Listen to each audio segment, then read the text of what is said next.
Thanks so much for coming out on Charter Day and braving the elements. I appreciate it. My name is Mike Tierney. I teach in the government department, and I'm the director of the Global Research Institute.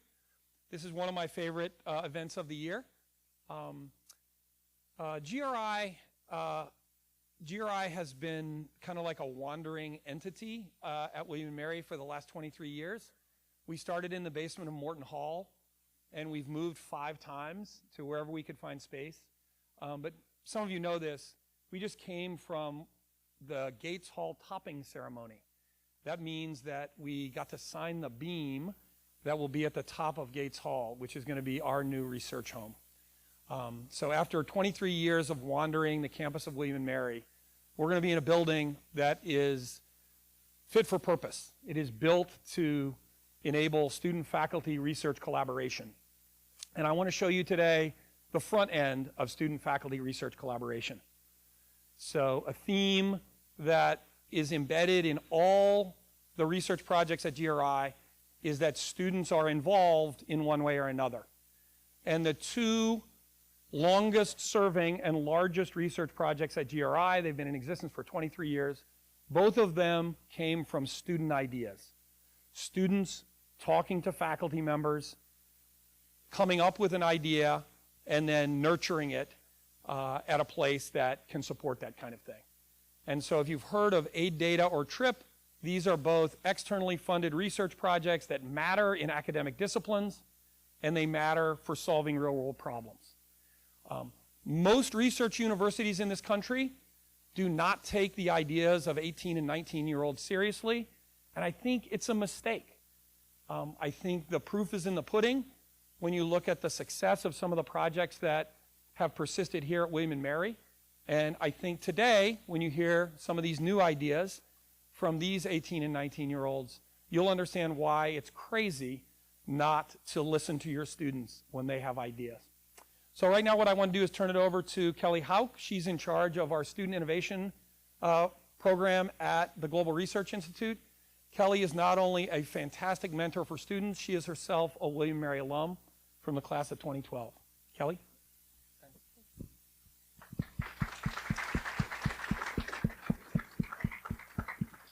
Thank you so much, Mike. As Mike mentioned, my name is Kelly Hauk, and I am the Senior Program Manager for Student Initiatives here at the Global Research Institute.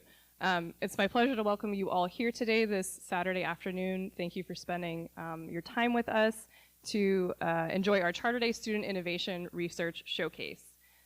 Today you're going to hear from 4 incredible teams of undergraduate student researchers who represent student innovation at the Global Research Institute. You'll hear from the Disinfo Lab, the Petro-Intelligence Project, Promises and Pathways, and the Geopolitics of Technology initiative. So I'm so excited for you all to hear what they have been working on. These projects in student innovation, like Mike mentioned, bring together students and faculty from across campus, from across disciplines, to investigate research questions that have been developed by undergraduate students. So the research that you're hearing about has been driven by our students' ideas, their research priorities, and their interests. And I'm so excited for them to showcase what they've been working on the past couple of years. For the GRI superfans in the crowd, raise your hand. Yeah, okay, there's a lot of you. You may have read through our GRI 2.0 plan that we are launching this year. So you may notice that the 4 projects we've selected today kind of loosely align with the tiers that we're proposing in our new plan. That is engage, explore, accelerate, and sustain. If you have not read the GRI 2.0 plan, don't worry, you didn't miss out on any homework. What I mean is that the 4 teams today represent a range of research development. So some of the teams have been around for many years. The students have poured tons of time and effort into developing their research.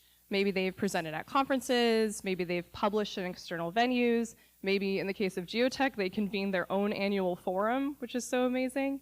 So some of the teams are a little more advanced. Some of the teams are in the more preliminary stages. So maybe they have a really solid research question, maybe they've developed a robust methodology, and they are just starting out on collecting data and analyzing that data. So just keep that in mind as you're watching these 4 presentations, that there's a range. So the way that this will work in terms of structure is we will have the 4 student teams present back to back, and each team gets exactly 5 minutes to present. This is truly lightning style. If at those 5 minutes they are still talking, GRI Associate Director David Trichler and gong enthusiast will ring this gong. So students, if you hear that noise, that means that your time is up. So just a heads up, that sound is supposed to happen. Our hope here today for our student teams is that they come away with substantive feedback that they can use to improve their research projects and take them to the next stage.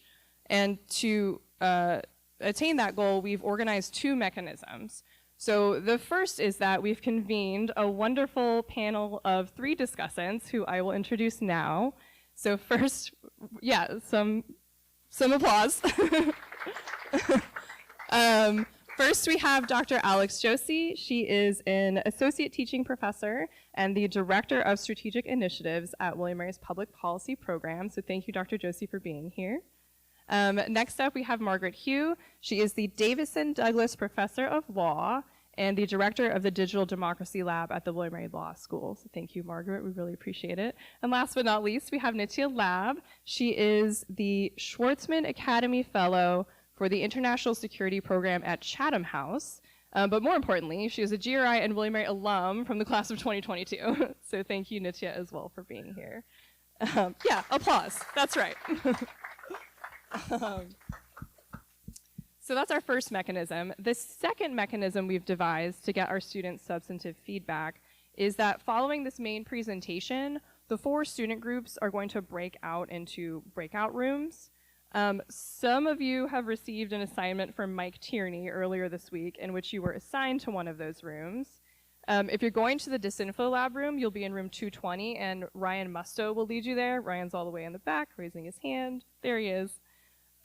If you are in the Petro-Intelligence room, you'll be in 221, and Caitlin Oxer will lead you there. She's also in the back. If you're in the Geotech room, you'll be in 110, and Jarin Eva will lead you there. She's right in the middle here.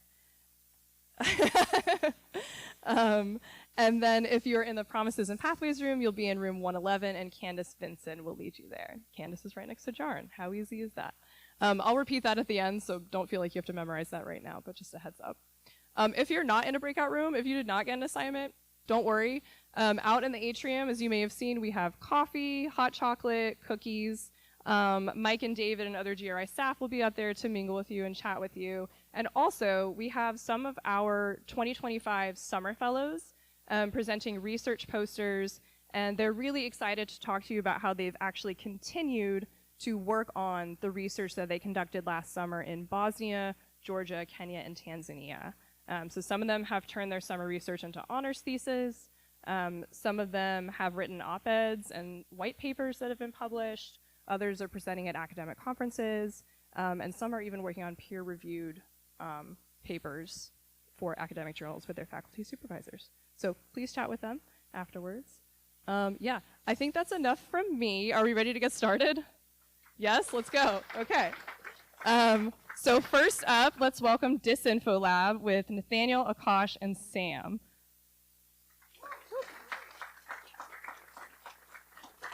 Thank you.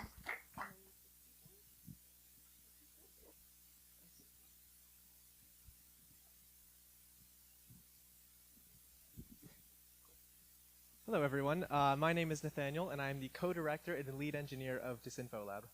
Hi, my name's Akash, and I'm the other co-director and lead qualitative analyst of Disinfo Lab. Hi, my name is Sam. I'm a software engineer and the upcoming co-director of Disinfo Lab. So Disinfo Lab is a student-led research organization. We're split about 50-50 between analysts and software engineers. And our mission is to produce novel research that combines politics and technology. We typically do this through op-eds, research reports, and even technical projects. So today we're going to be talking through one of those lab reports that we're working on for this semester, and it's titled Disinformation and Disasters.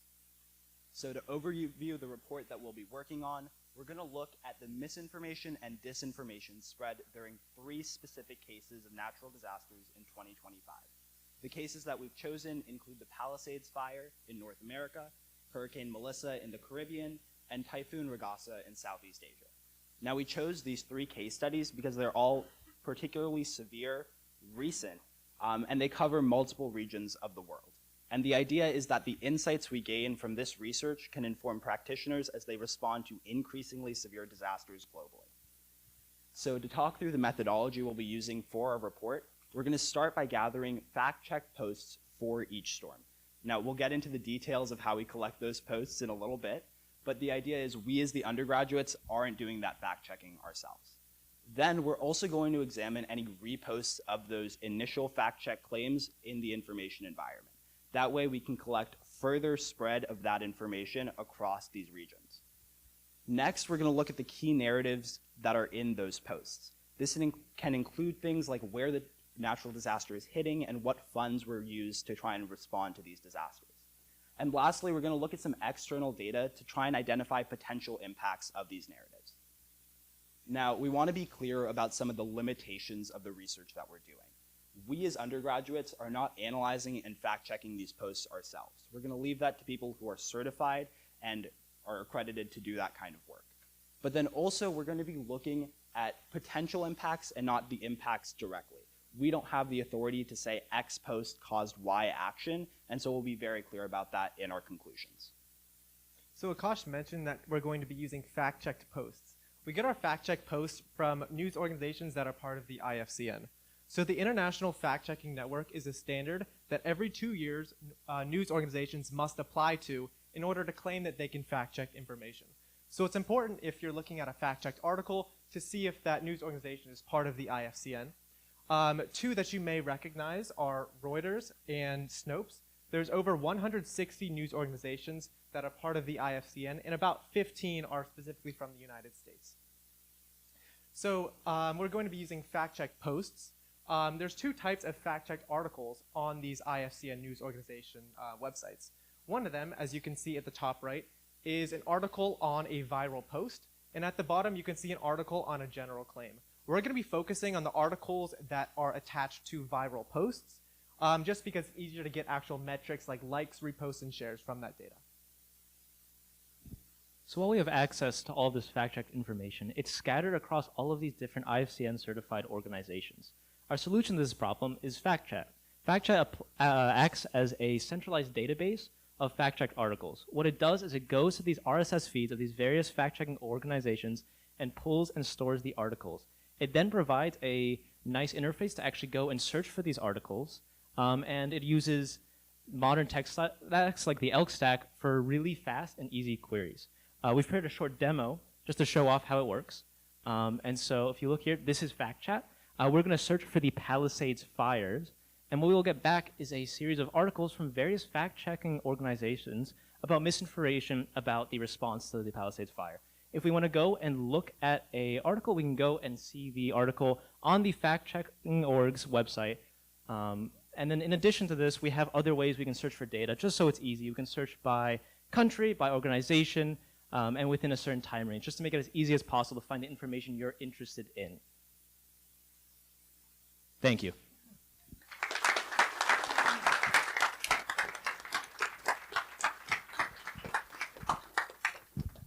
Oh, please. Awesome. Thank you so much, Disinfo Lab. So up next, we have the Promises and Pathways groups talking about trajectories to stratified citizenship, legal and integration pathways of Afghan evacuees. So please welcome Tajalla and Zahra today.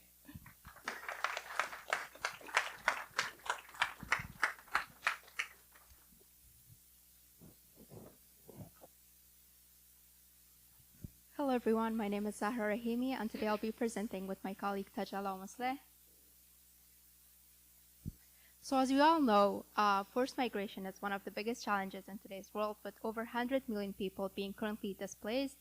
And a key example for this would be the Afghan case, as in 2021, after the US's withdrawal, tens and thousands of Afghan families had to suddenly leave the country.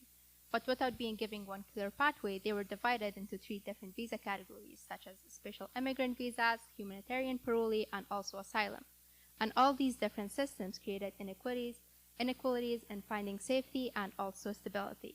And from my personal experience working closely with refugee resettlements, I have realized the differences between these programs and how they impacted access to resources to all these people. For example, people who had the SIVs, they had better access to resources while compared to people who were under asylum and parole, where they often struggled with paying rent, finding stable jobs, buying groceries, and even often with accessing to healthcare. We have two main research questions. Our first research question looks at how do different type of U.S. visas affect the integration journey of Afghan migrants. Those visas include a special immigrant visa, refugee and asylum program, TPS, which stands for temporary protected status, family and employment-based visas. And our research integration refers to housing, employment, healthcare, and sense of belonging. In our second research question, we compare and contrast the barriers faced by Afghan migrants in legal limbo versus Afghans with secure pathways, and finally, how those differences affect their long-term belonging and inclusion. Our current approach, first of all, our research is comparative qualitative research, and we are not trying to prove cause and effect. We explain and also we compare things here, and also our in the current approach, the data that we have conducted 15 interviews so far. 10 of those 15 interviews have been coded so far, a software called Envivo. And also we're using two types of coding, inductive and also deductive codes. Interviews were offered in Dari, Pashto, and English. Each interview lasted from 90 to 60 minutes. And also all of our interviewers are from all over the places at different ages. So currently we're hoping to deepen our qualitative analysis. We're using a combination of both deductive and inductive coding system to compare the emerging themes and also institutional mechanisms. And we're also planning to strengthen our cross-case comparisons using advanced programs like Envivo. We will compare cases to better understand how different legal pathways shape legal status, stability, access to support, and also longer-term security and sense of belonging. And we're also hoping to expand our samples. We are currently pausing our interviews, but we will resume them and will include more participants to assess whether the patterns we're seeing so far are continuing to hold. Some broader possible directions for this research would be to look at it through a comparative lens. While we are mainly focusing on Afghanistan, it's also important to look at other displaced communities like Syrians, Ukrainians, Iraqis, and so on, and to compare and contrast the differences and struggles that each community is facing. It is also important to look at it through structural analysis, and that is why we're looking closely at laws and policies such as humanitarian parolees and asylum to see the obstacles that these systems are creating. And it is also important to remember that some of these impact of these policies aren't always seen right away. That is why it's important to track families over time and years to find big outcomes such as housing, stability, and even citizenship, because those often take months and years to happen. And by tracking families over time, we'll be able to see the long-term impacts and outcomes, which short-term studies might not be able to do so. Thank you.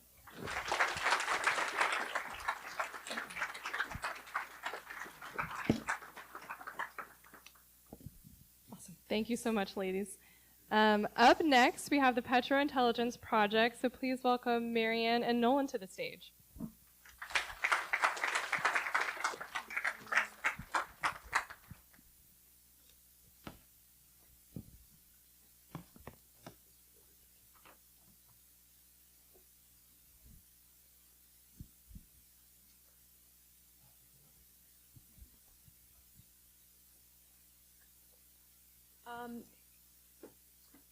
Good afternoon.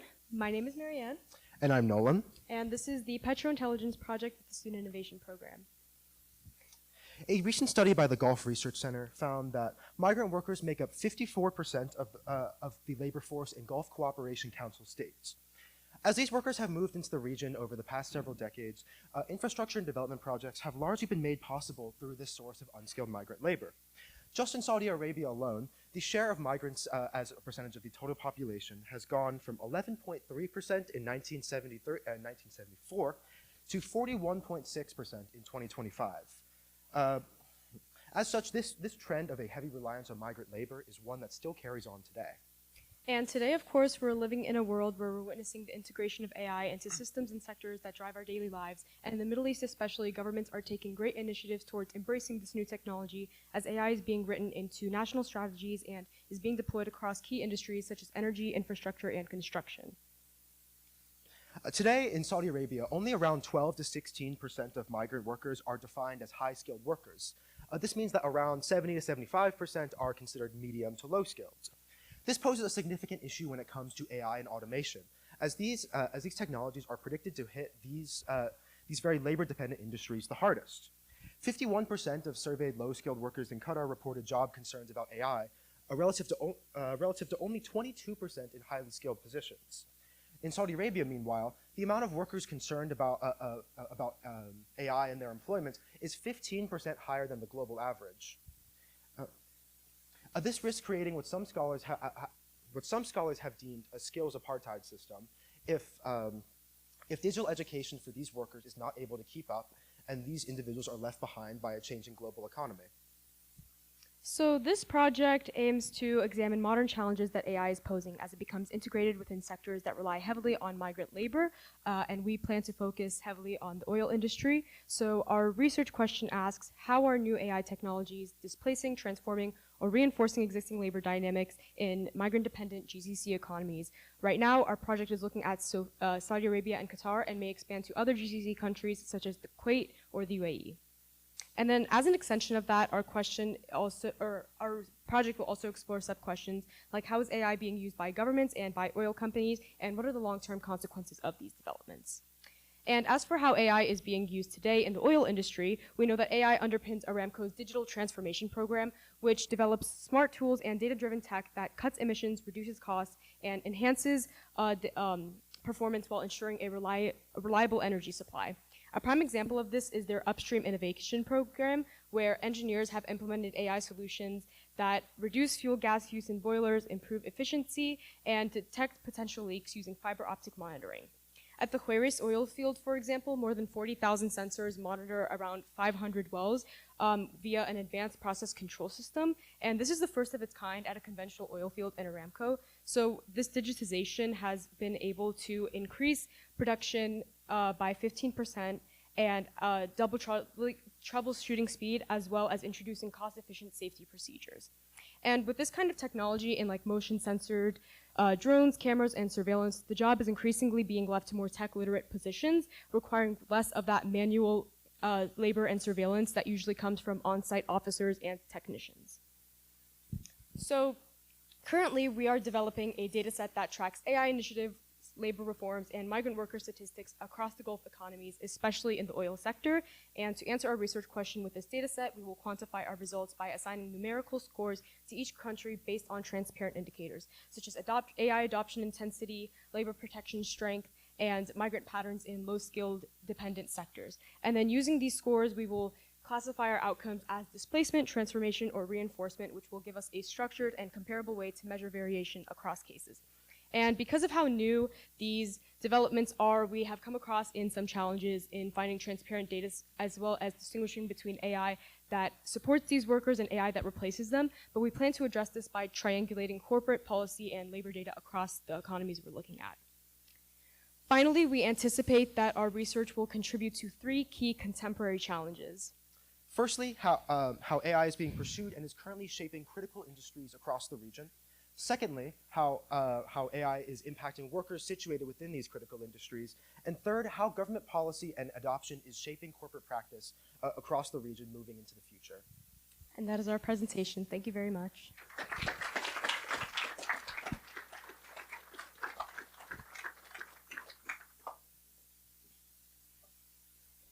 Thank you so much. So last but not least, we have the Geopolitics of Technology initiative. So please welcome Kate, Vera, and 2 others. Jack, great. Awesome. And no one has gotten gonged yet. David, are you being nice? No? Wow. Okay. I guess our students are just that good. Here, I'll give.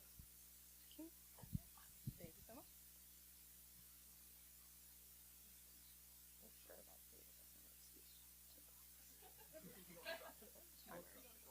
Yeah. All right. Hi, everyone. My name is Kate Carline. I'm the director of the Geopolitics of Technology initiative, or Geotech, since that's a bit of a mouthful. I'm joined here today by two amazing student researchers. I'm Vera. So Geotech Initiative, our mission is to help cultivate the next generation of tech policy leadership. We're a joint effort between William & Mary and Yale University. And in the 3 and a bit years since we started, we've put out 4 research reports, hosted a number of speaker events, including with Dr. Margaret Hu over here. And we've even started our own tech policy forum in DC, which I'll talk about a little bit later. Our 2 research projects that we're focusing on today are a little bit different in the way that they approach the style of research, but both carry this important theme of student ideas in tech policy. We have our faculty-student collaboration of the Statecraft Simulations Group, and then our own independent open call efforts led by Vera. So I'll let her take it away about what she's been up to. Oh, actually, sorry. My apologies. Let's get Jack going first.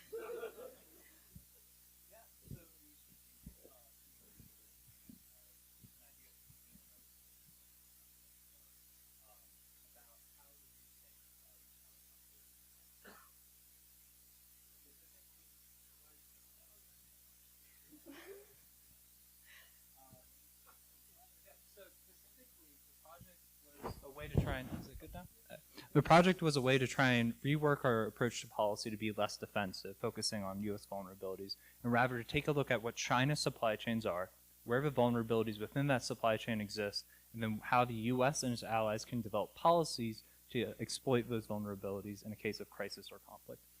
So to that end, what we decided to settle on was a particular focus on critical minerals and on hard capital. And by hard capital, I mean economic capital, so physical machines, ball bearings, advanced manufacturing, robotics. What we found is that as China has rushed to move itself up the value-added chain, it hasn't developed its own indigenous supply chains for these industrial inputs. And consequentially, its high-tech sectors, whether it be solar panels or EVs, are all dependent on imports of advanced precision machinery from the West, most notably from the United States, from Germany, and from Japan.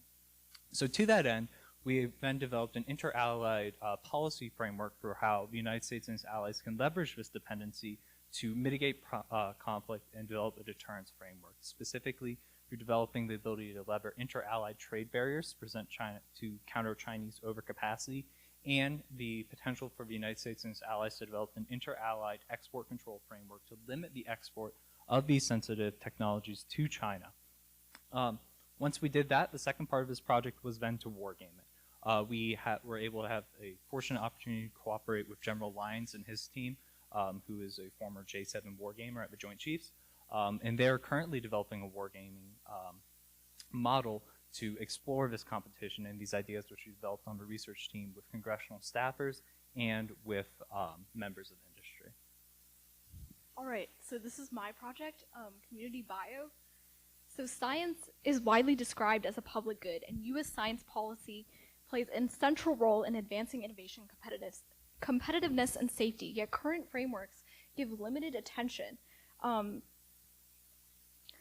to the infrastructure that actually enables broad participation in scientific knowledge making, especially as federal scientific funding and science are increasingly under attack. In 2025, the National Security Commission on Emerging Biotech released a framework aligned with many important priorities of this year, workforce development, national security, supply chain resilience, and geopolitical competition. And it advances these goals through educational pipelines, institutional research capacity, and oversight mechanisms, but does not yet introduce strong, sustained investment in community-level scientific infrastructure. This gap matters a whole lot because the current federal administration has compressed and restructured the way research funding works. Under these conditions, resilience depends not only on elite institutions, but on whether scientific capacity is distributed, durable, and locally supported. Through this research, I mainly asked what would it take to build durable infrastructure for community-grounded science through policy analysis with mapping of existing models, so community biolabs, open source computational platforms, citizen science networks, and place-based initiatives, alongside interviews with practitioners. I had the wonderful opportunity to work alongside a Stanford postdoctoral fellow and her team working on a nationwide community biolab initiative. I also had the opportunity to speak to a computational bio PhD candidate at UNC Chapel Hill, who's also done incredible work in the space of community bio, as well as a current, PI and professor in the UMD system, who is also affiliated with Harvard University, who has done a lot of incredible work. Importantly, community-grounded science advances diversity by lowering barriers to participation and valuing local knowledge. My argument is simple with this research. Community-grounded science should be treated as complementary public infrastructure. In a period where funding and science are under attack, scientific legitimacy depends on enabling responsible participation at scale. And if you want to learn more about what we're doing next, you have to come to our group session afterwards. So, thank you.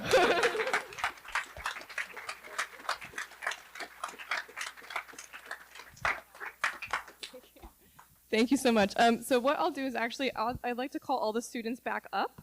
So if you don't mind hanging out up here while we gather feedback and questions and comments from our panel. If y'all wouldn't mind going one by one and just giving your impressions, questions, comments. We'll make sure your microphone is on. Whoever would like to start. All right.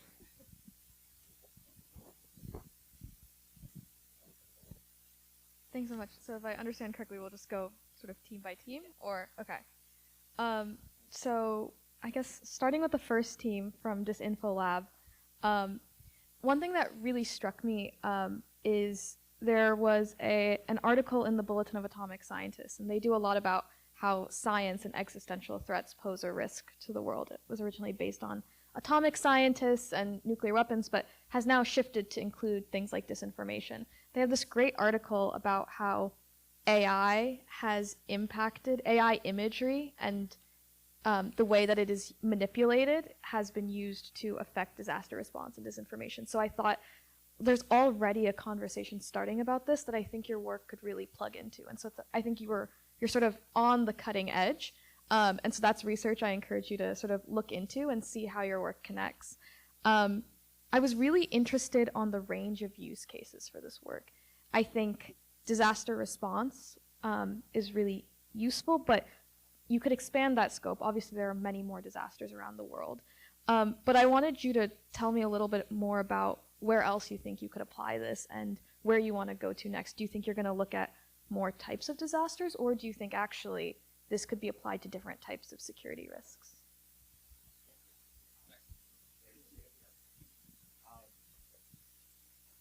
Really appreciate the feedback. I think for where this work could apply in the future, we definitely were thinking of expanding to multiple cases beyond the 3 that we identified.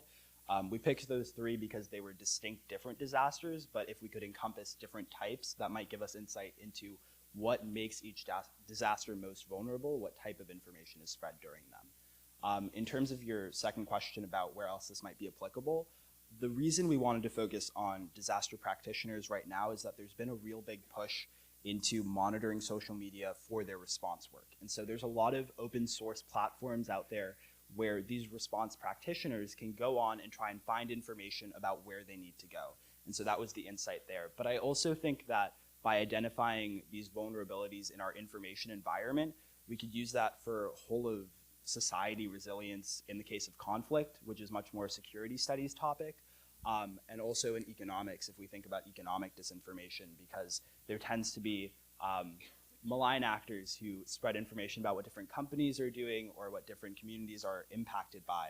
And so it has a range of use cases besides from disasters. To add on to that, I think our tool, the technical tool, allows us, because we have so much data, to look at not just natural disasters. It's just a great use case. And so I think in terms of like scalability, in terms of shifting elsewhere, we have all the tools necessary to do that. It's just a matter of putting in the time and the resources and the effort. But everything's all set up. So thank you. Sounds great.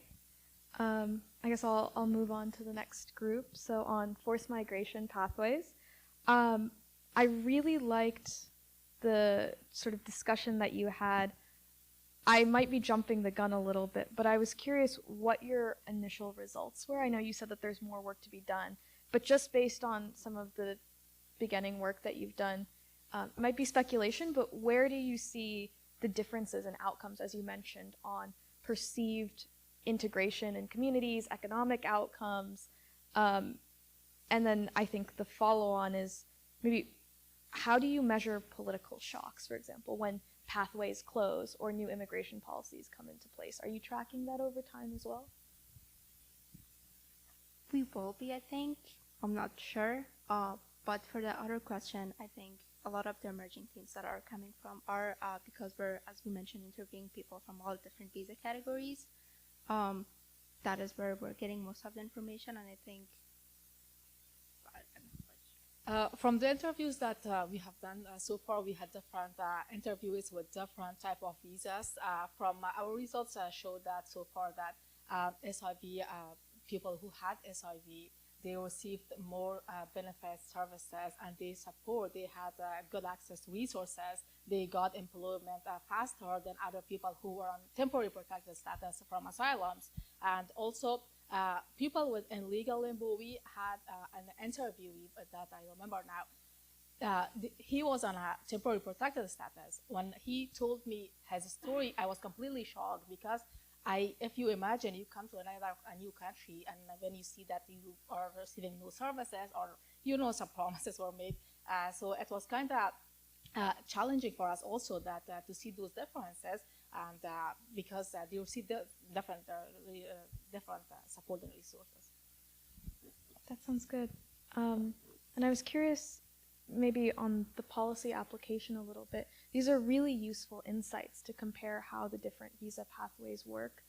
But oftentimes in government, when you're dealing with limited resources, they have to sort of cap some of the different pathways that exist. So when you think about what types of interventions we should make from a policy perspective to improve outcomes, I know you're still doing a lot of the research, but where do you think this is headed in terms of how do we better account for forced migrants? I think if immigrants, if people come from the same situation, it's always a great idea if they were treated the same, or maybe I know that qualifications exist still, but the situation was the same and the promises were made. So I think to answer your question, this is something that really, I mean, for the support and the resources, like now, especially with the recent happenings, it's completely a tough situation to give an answer to that, and especially at the stage that we are in our research now. Thank you so much. Yeah, I know it was a hard question. Yeah, it was a really hard question. To the next group about the impacts of AI on migrant labor in the GCC. I was really interested in this term you use, the skills apartheid. I was wondering if you could talk a little bit about that, because my understanding is in the sociology of GCC countries, there are a lot of migrant laborers who do a lot of manual work. And so they don't necessarily have a say in governance or in their own outcomes. So when it comes to measuring how they're impacted, how will that be accounted for? How will you sort of deliver those research results for them? So the term skills apartheid, it largely focuses on the concern that the migrant laborers who labor-dependent industries have, they're going to be the first to be replaced as opposed to the first to benefit. I think the way that we are framing our methodology kind of ensures that we are looking at a variety of data or many different kind of sources that will be able to triangulate to eventually determine how they are being impacted. And I'm sorry, your question basically, you're asking how we are going to make sure to measure these transformations? The second question was more outcomes oriented. So once you do this research, what is your hope that comes out of this? Well, it's hard to say, and I don't think that there is something that we hope to be the result of the research. I think the hope is to just kind of try to gauge more accurately what AI transformations will do to different kinds of jobs, because even low or medium skilled jobs, not all of them will be impacted the same. So we were talking about on-site safety officers versus on-site technicians, right? And the energy or the technology that's being deployed on these offshore oil rigs that we were talking about, basically focus largely on like making sure that there's remote surveillance. And so surveillance or safety officers are going to be, let's say, replaced by AI in ways that are different from technicians that will have to go there. And so it's hard to say like what a hope would be, and we kind of framed our research question in a way where we thought that it could encompass like the most kinds of outcomes that we would think are possible, you know, displacement, transformation, or reinforcement. So yeah, and we're still currently developing it with our research advisor, Professor Andrea Wright, in the anthropology department, who focuses largely on this kinds of work and has a lot of experience with like migrant labor in the oil industry in the Middle East. So yeah, I hope that kind of like Great, yeah. Thank you. And then our last group, Geotech. I don't know if I'll have time to touch on every single project you presented, which was great. So I'll focus on the first one. You talk about how a lot of technology to develop solar panels or EVs require high tech from countries like Germany or the US or Japan. To me, there was a really obvious corollary here about semiconductors and how there are export controls being placed on semiconductor manufacturing technology to slow down China's tech development in that sector, specifically because it can be used in defense. But the popular discussion, especially having lived in China, is you're just going to slow them down, but you're not going to stop them from developing this technology. So I'm curious, in your wargaming and in your research, how is the conversation going about, is this really something that will blunt Chinese military development or successfully stop weaponization in a wartime scenario? Or realistically, is this one thing, but it needs a lot of complementary policies as well? Your last statement is totally correct. There would need to be many other policies to effectively develop a strategic posture towards China. And we, at the start of the research process, admitted that there's really nothing short of like overwhelming kinetic strikes that the United States could really do to permanently stop China. China has said that this is a strategic priority for their government and that they will pursue it regardless of the cost. Given that, we believe that these policies can both slow down the rate at which China develops its own technology and increase the cost at which it takes to develop that technology, which in turn takes resources away from military development or other things which would be otherwise a potential threat to the United States. And we also think that buying time in and of itself is valuable because it buys time for American or allied industries and technologies to maintain their lead and to develop the defense industrial base they need to effectively compete with China going into the 21st century. Sure. And then just maybe one more follow-up question, and then I'll pass it on. With China in particular, countries like Japan, Germany, they sell their technology to China. It is then an economic cost for them to not sell, especially because China is such a big manufacturing economy that there may not by scale be a replacement market. And so how do you think about the problem when it comes to economic disintegration, that actually a more autarkic system where we are not necessarily trading with another country actually also hurts us on a global level? Should we come up with a strategy that isn't just about stopping trade or stopping interaction, rather negotiating with the Chinese about limits on the use of force or limits on the application of this technology, like in AI? Yeah, we actually thought about this, and we had two approaches to this problem. The first is that, as you previously stated in your first question, the idea for this concept was really born from the CHIPS Act and the restrictions we placed on chips. So for most of these sectors, what we would propose is, in the same way that the CHIPS restrictions were bifurcated such that the highest end chips below 5 nanometers were banned going to China, but the rest of them were not, we propose that across these other sectors, similar policies would be adopted such that China's ability to really push the leading edge of technology would be limited. However, these firms would not be entirely destroyed because they wouldn't be able to sell to anyone. Additionally, the concern about loss of market access really stresses the need for inter-allied cooperation to make these types of policies work. Chips were a little unique because the market is so concentrated and so few producers that the United States could more effectively go at that from a unilateral perspective. But across these other sectors, the market distribution of these firms is such that you're going to need Germany, and you're going to need Japan, and for most of these other sectors, you're going to need one or two other countries to cooperate with you for such a policy to be effective. Thank you so much. Good job, you guys. And Margaret and Allison, in terms of time, we only have about 5 minutes left in this room. Can I invite you to give comments and questions, and students, we won't ask you to respond right now, but you might be able to in your breakout room with Margaret and Allison. Okay, perfect.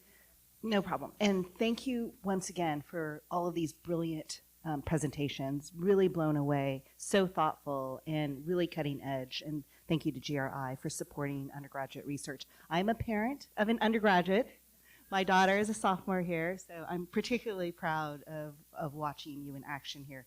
So, okay, Disinfo Lab. So Nathaniel, Akash, and Sam, thank you so much. I think that this is brilliant. But my question is with Fact Chat, with so many questions about journalists using LLMs to create the new type of content, and I just think that we're in a different world, and especially with all the synthetic data now that is flooding into the information ecosystems, whether or not there's a possibility that your product will bring all of that into it. And I think that unless we figure out the data integrity questions and also understanding how are these LLMs influenced by flooding the zone, especially from foreign adversaries, are we going to be able to get to that technological ability to see through the noise and be able to verify that information? Or do we need to lean more into an analog form of intervention, such as my understanding is China now has AI literacy training beginning in kindergarten. And so do we need to think about educational methods? Okay, so next, Promises and Pathways. Zara, thank you so much. Such important research. When you're thinking about these visas and the way in which they correlate potentially to the way in which we are administering services, I'm wondering whether or not that invites too much of a causation and not enough of a correlation, even though you shared with us that that was going to be part of what you pull out is the potential correlative effect. But I'm wondering whether or not, especially if you go in the longitudinal tracking direction and a comparative analysis, whether in your future research you look for ways in which that type of integration that is more fully and successfully executed across multiple countries can lead to shoring up national security goals. And so expanding perhaps, your research, especially on that qualitative side with all of the narratives that you're gathering, I think it would be an excellent study, and how the way in which we're able to execute on our immigration programs and more effectively deliver services actually increases our ability to deliver on national security goals. Now, next to the Petro Intelligence Project, I really, really think that this is important, and what you're doing is incredible. With AI and labor, I think many of you may have seen in the New York Times recently the CEO of Salesforce saying that he is the last CEO of a human-based workforce, that here and after, his workforce will be a hybrid between AI labor and human labor. And I just wonder whether or not that really will help to shape the way you think about the integration of what you said were your final metrics that you were trying to distill within the categories of AI in critical industries, the experience of migrant communities and the impact by looking at government and corporate policies, but looking through potentially maybe more of a qualitative methodology rather than a quantitative methodology, and wondering whether there might be limitations in trying to distill it into some type of metric that might not be easy, especially since you pointed out that there's not a lot of transparency in the data. And so being able to cross-check it across and have a metric that is really reliable and accurate, I think will just be extremely challenging. And then geotech, thank you. Jack, Kate, thank you so much for this really important research. And I think that especially given what we were just talking about with whether or not these types of Cold War almost methodologies for how we are executing on national security are really going to take us forward the way that we want into the future, or whether or not it's just going to accelerate China's ambition to try to overtake us. And so I'm wondering whether or not you look at things like AI literacy, soft power, AI infrastructure, other ways rather than tariffs, sanctions, export controls, And finally, with the community science, I really love this and wanted to end with, given this is the 250th birthday of the nation, and we are here at William & Mary, and I know that there are some in the crowd that just participated in the AI and Democracy weekend, but perhaps this is really a great opportunity for us to go back 250 years in order to go forward 250 years, and grounding it in the Enlightenment principles, especially the way which Thomas Jefferson really wanted to lean into science and science-based reasoning as the way that we formulate our rule of law system, that it's facts and evidence. And I do think that AI and the AI revolution is changing what we think of epistemologically and ontologically. And so just really, really grateful for all of this research. Great. And how much time do I have? Okay. So thank you all. I know it's terrifying sometimes to stand up in front of a large audience of qualified and awesome people, but I thought you each did a great job with your presentations and some interesting research. So let me start with the Disinfo Lab. I believe I'm in your breakout room. Is that right, Kelly? So I have more information. I'll dig deeper into this, but I am a social network analyst, and I can't help but look at the world as a network, and there's so much potential here. There's actually a lot of research in the network field looking at discourse analysis and kind of tracing networks. So I will save the rest of those comments and I can share with you when we're together later, but this is great work. For the forced migration stuff, also think that's really interesting work that you guys are doing. I come from the policy standpoint, and so I always want to think about, and I think this touches on your comment, I would love to look, just kind of take a step back and look at the different pathways and think about, like, over time, how many, what are the caps? How did they get established? I think that would help frame the understanding of what you're doing and ground it a little bit.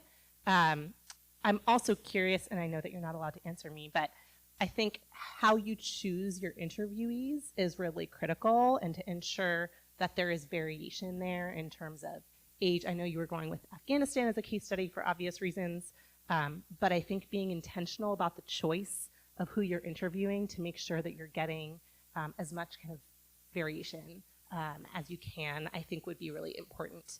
And you touched on this, Margaret, but the longitudinal part is absolutely key to me. I think if you can follow these folks for a number of years, there are just going to be waves of different experiences over time. It's unfortunate for lots of reasons that we're in the current political climate, but that will kneecap you a bit. And so I think having a plan for what to do if some of these, when and some of these immigrant pathways have already closed, and so you might want to have a game plan on how to handle that. But great work. The petrointelligence folks, I think this is interesting, and my comments are similar to what has been shared, so I'll kind of keep it pretty quick. The research question is, as my quick writing, writing and listening at the same time, how is AI displacing migrant work, especially low-skilled in migrant-heavy economies? To me, that last part, the outcome part, is absolutely so interesting, and I hope that you can think about ways, you were mentioning qualitative, I think there's so much there that we could learn about how this might happen, and then to think about how does this apply to Western countries. This is absolutely happening everywhere. And so to think about how this GCC context might be different than other contexts. And finally, the geotech projects. I also see networks here. Where are my geotech folks? I work with AData on some Chinese development financial networks, and to me this fits really nicely in with that kind of work to try to understand who are the key actors, how, directionality. AData does a great job collecting data on this, but there's more to go in terms of granularity. Working on this myself, we ran into lots of obstacles of trying to kind of, China's really good at hiding things, and so trying to pull the threads. So I think this fits in there with me, and it's really important, great work that they're doing. The one thing I would add there are, who are our allies today? Like, that is also changing. And, how do we think about that change in real time and how it relates to research structure and that kind of thing. And finally, the community level folks. This is really interesting to me, this idea of, like, how do we bring it both down, but also keep the rigor and the ethics and all of that part. I think your idea is fantastic. Kind of reaching back is always a good instinct. And there are other disciplines that kind of think about this idea of how do you almost democratize but keep standards in place, which is kind of what the government does. They like to create standards so that we can keep some level of rigor and ethics and things like that. So really good job for all of you. I would love to have more time with each of the groups, but I'll leave it there. Thanks.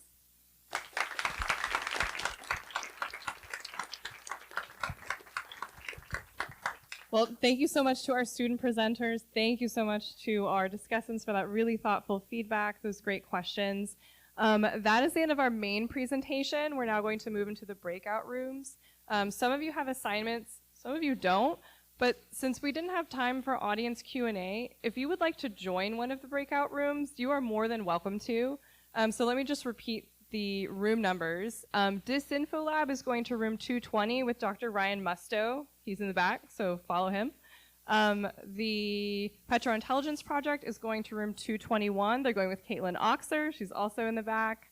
The Geotech Initiative will be going to 110 with Jarin Eva. She's there in the middle. And then last but not least, Promises and Pathways, Afghan Migration, will be going to 111 with Candace Vinson. So if you would like to join, please do so.